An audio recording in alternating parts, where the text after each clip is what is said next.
Not every file starts out its life as a digital file, or, well, at least maybe the files that you're working with. Acrobat allows you to select Create PDF from Scanner, and you can bring a file into Acrobat. I've already done that ahead of time, and I have a file that we're going to work with. It's inside the Lesson 8 folder, which is inside the Part 1 folder of the project files that you installed. And I'm going to navigate my way to that.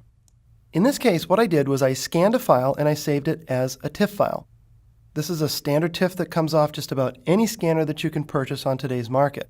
I'll return to Acrobat because what I want to do is select Create PDF from File and open the file into Acrobat. And I'll zoom out so that we can see the whole thing. Now, this is a file that is, for all intents and purposes, dead. I don't mean that I don't like it or that it's sickly.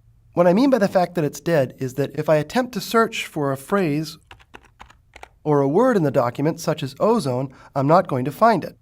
So I'll hit Enter. No matches were found. Well, that's because, again, it's just a picture of the document. What I instead need to do is choose Documents, OCR Text Recognition, Recognize Text using OCR. Now, I can actually have Acrobat perform this function as I scan the document in. But the reason that I'm doing it this way is because I want to point out the edit options that you have for the scan. There are 3 different PDF output styles that you can choose from, and they have an impact on what you get from the document when you do this. So I'll leave it at Formatted Text and Graphics and select OK. Click OK.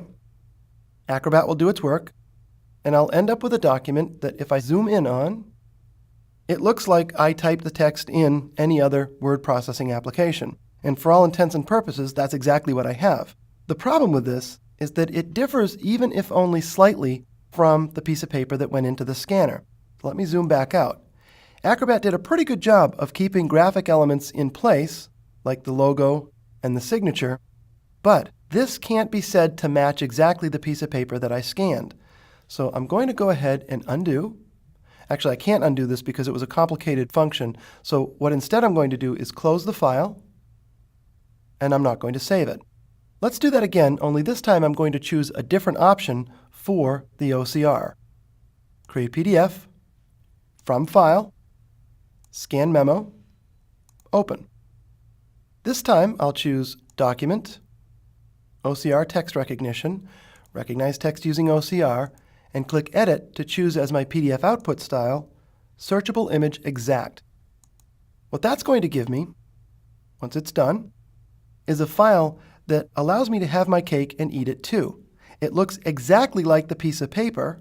If I scroll down, you can see that it even managed to keep the skewed aspect of the piece of paper, but it matches the paper exactly, and in some legal situations, you might need to do that. Now, at this point in the discussion, you might be wondering what this has to do with repurposing and export.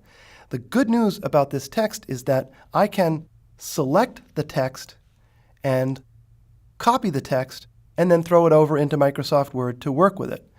So I can use Acrobat as a way to repurpose not only other digital files that have been converted to PDF, but I can use Acrobat as a way to repurpose pieces of paper that I need to get the text from, and I don't have to rekey them.